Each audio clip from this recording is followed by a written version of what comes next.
Culé, accrochez-vous bien, parce que ce qu'on va vous raconter aujourd'hui est une bombe absolue qui a fait trembler les fondations du Camp Nou et mis toute Barcelone en ébullition. Ce que Deco a accompli cette fois-ci n'est pas un simple recrutement, pas une de ces opérations qu'on voit venir depuis la pré-saison. Non, mes amis, c'est le genre de coup qui vous fait bondir du canapé, renverser votre café et hurler à votre voisin que le Barça est de retour. Aujourd'hui, à cet instant précis, la ville est en effervescence, les réseaux sociaux surchauffés, et les bars du quartier gothique remplis de culés discutant pour savoir si ce mouvement est un coup de génie ou une folie. Mais alors, qu'est-ce qui s'est passé? Qui est ce mystérieux joueur qui a atterri au Football Club Barcelona comme une météorite? Accrochez-vous, parce que ça va être un voyage long, intense, avec cette touche d'humour culé qu'on aime tant, parce qu'ici, on ne se contente pas d'informer, on s'amuse aussi un peu de nous-mêmes. La matinée commence tranquillement dans la ville comtale. Le soleil brille, les touristes font la queue à la Sagrada Familia, et dans les bureaux du Barça, Deco, notre directeur sportif, avec son air de magicien portugais qui semble toujours manigancer quelque chose, est sur le point de lâcher la bombe de l'été. Personne ne l'a vu venir. Ni les journalistes les plus fouineurs, ni les insiders de Twitter qui jouent avoir des sources dans la cafétéria du club, ni même ce gars au bar qui prétend toujours savoir ce qui se trame dans la direction. Rien. Zéro indice. Mais soudain, BAM, le communiqué officiel du Football Club Barcelona apparaît sur les réseaux sociaux. Le Football Club Barcelona a atteint un accord pour l'incorporation d'eux. Et là, culé, le monde s'arrête, parce que le nom qui suit n'est pas un de ceux qu'on rumine depuis des mois dans les pronostics. Ce n'est pas un Haaland, ce n'est pas un Mbappé, ce n'est même pas ce milieu défensif que tout le monde réclamait pour boucher les trous. C'est quelqu'un que personne, absolument personne, n'avait sur son radar. Parlons clairement, le Barça n'est pas dans sa meilleure situation économique, on le sait tous. La direction passe son temps à faire des acrobaties financières, à vendre des leviers, à demander des faveurs au cousin de Laporta qui a un cousin dans une banque. Et pourtant, Deco a réussi l'impossible. Il a amené un joueur qui ne correspond pas seulement comme un gant au schéma de Hansi Flick, mais qui fait déjà rêver les supporters de Nuit Magique au Camp Nou. Qui est-ce? Eh bien, je ne vais pas tout dévoiler d'un coup, ce n'est pas une série Netflix. On va y aller pas à pas, comme si on était dans une de ces actions de tiki-taka qui nous faisaient vibrer à l'époque de Xavi et Iniesta. La scène dans les bureaux du club est digne d'un film d'espionnage. Imaginez Deco, dans son costume impeccable, assis dans une salle avec vue sur le stade, regardant son téléphone comme s'il attendait le message qui allait changer l'histoire. En face de lui, quelques agents avec un visage de poker, un avocat qui ne cesse de vérifier les papiers, et Joan Laporta qui entre et sort de la salle avec ce sourire de tranquille. On a tout sous contrôle. Mais non, il ne l'avait pas sous contrôle, personne ne l'avait. Parce que le joueur en question, ce crack qui a déclenché la folie, est un nom qui n'était sur aucune liste, ni celle des recruteurs, ni celle des analystes, ni même celle de ce beau-frère qui prétend toujours qu'il avait dit avant tout le monde. Et voici le premier détail juteux. Le recrutement n'est pas un attaquant. Non, culé, ce n'est pas ce buteur que tout le monde attendait pour conclure les centres de Lamine Yamal. C'est un milieu de terrain, mais pas n'importe lequel, pas un de ces types qui ne font que courir et mettre le pied. On parle d'un joueur qui combine l'élégance d'un danseur de ballet avec la griffe d'un lion, un gars qui peut briser les lignes avec une passe qui a la vision d'un aigle et qui, attention, n'a pas peur de redescendre défendre quand les choses se corsent. Ça vous dit quelque chose? Oui, c'est comme si on avait croisé Busquets, mais avec une touche de magie sud-américaine qui fait que chaque contrôle est un spectacle. Maintenant, avant de continuer, laissez-moi faire une pause pour ceux qui sont déjà en train de s'exciter. Si vous avez déjà la bouche ouverte en imaginant ce crack en blaugrana, ne manquez pas ce qui suit, parce que ce n'est que le début. Abonnez-vous à la chaîne culée, parce que ce qui vient est encore plus fort et vous ne voudrez pas le manquer pour rien au monde. Revenons à notre récit. El Afición est en état de choc. Sur les réseaux sociaux, les mèmes ne tardent pas. Il y en a un qui circule montrant Deco en Gandalf disant « Tu ne passeras pas, à moins que tu ne sois ce recrutement ». Un autre montre Laporta, dansant la samba.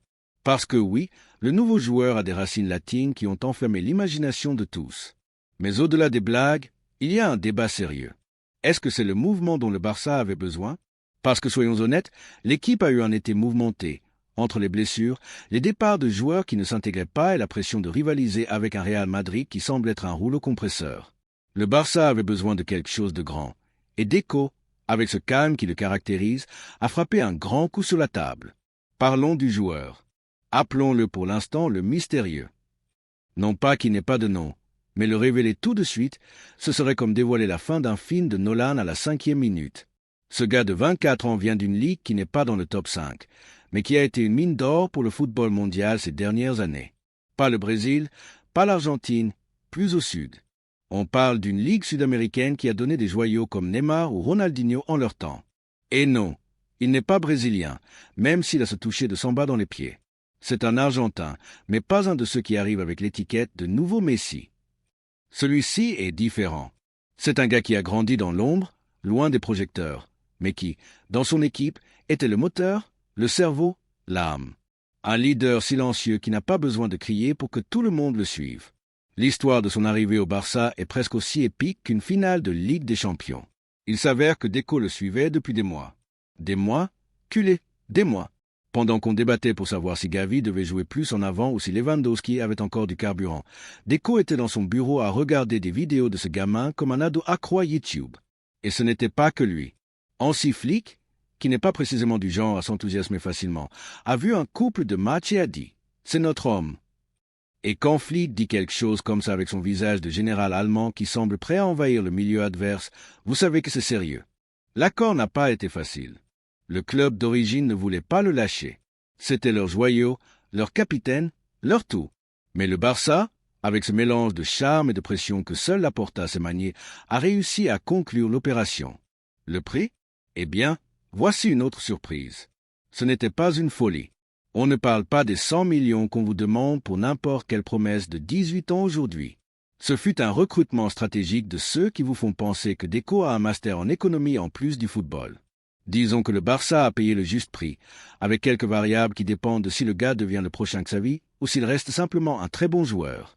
Et soyons honnêtes, avec l'œil que Deco a, la première option semble plus probable. Imaginez maintenant la scène au Camp Nou. C'est le jour de la présentation. Le stade est comble parce que, même si le recrutement était inattendu, El Afición culé est toujours prête pour une fête. Les gradins chantent, les drapeaux s'agitent et soudain, il apparaît. Le mystérieux, avec ce maillot blaugrana qui pèse comme aucun autre.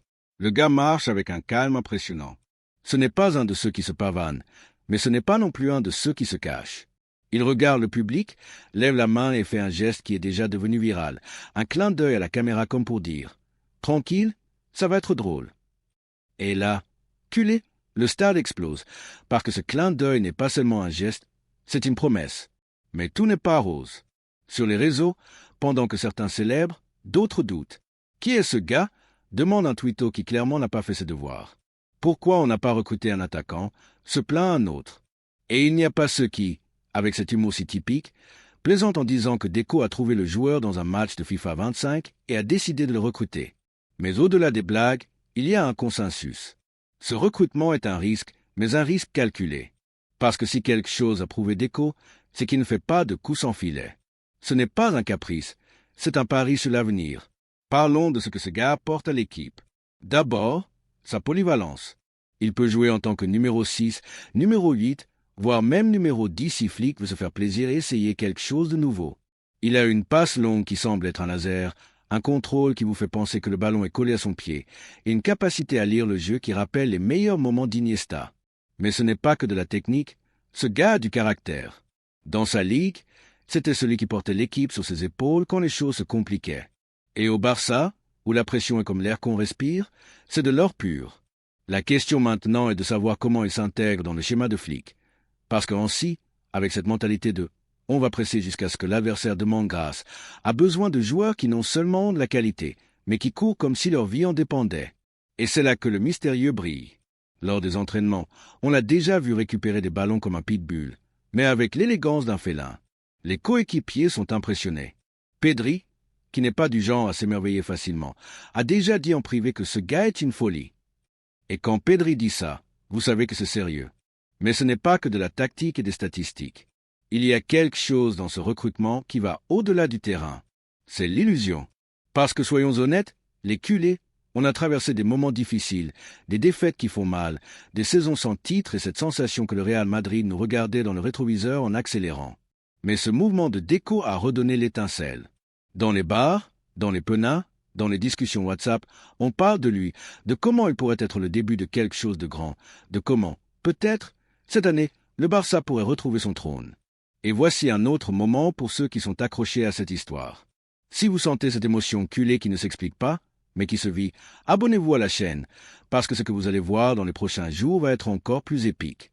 Maintenant, laissons de côté le romantisme un instant et parlons chiffres, parce que même si le football est une passion, c'est aussi une affaire. Le recrutement, selon des sources proches du club, c'est conclu pour environ 35 millions d'euros, avec des variables qui pourraient faire monter la somme jusqu'à 50 si le joueur atteint certains objectifs. Certes, bon marché? Ça dépend de comment on le regarde. Dans un marché où un latéral décent coûte 60 millions, ça semble être une aubaine. Mais la vraie valeur n'est pas dans le prix, mais dans ce que ce gars peut apporter. S'il devient le leader du milieu de terrain dont le Barça a besoin, ces 35 millions sembleront une broutille. La presse, bien sûr, est en ébullition. Les titres vont de Deco surprend avec un recrutement d'un autre monde à le nouveau cerveau du Barça en Catalogne. Les journaux locaux le comparent déjà aux légendes du club, même s'il garde cette prudence typique qu'on utilise toujours pour ne pas jinxer. En Argentine, son pays natal, la folie est encore plus grande. Les médias locaux l'ont déjà baptisé l'héritier de Riquelme, même s'il a dit, avec cette humilité qui le caractérise, qu'il ne voulait pas de comparaison. « Je veux juste jouer et aider l'équipe », a-t-il lâché, et avec ça, il a déjà conquis la moitié de El Afición. Mais tout n'est pas rose. Il y a des défis. Le premier, c'est l'adaptation. Passer d'une ligue sud-américaine au football européen, ce n'est pas une promenade de santé. La vitesse, l'intensité, la pression médiatique, tout est différent. Et le Camp Nou, avec tout son amour, peut aussi être un endroit impitoyable si les choses ne se passent pas bien. Mais il y a quelque chose chez ce gars qui inspire confiance.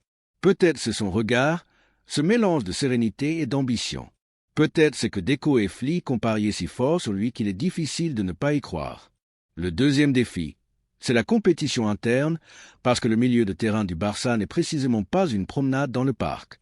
Gavi avec son énergie infinie, Pedri avec sa magie, De Jong quand il est en forme, et maintenant ce nouveau crack.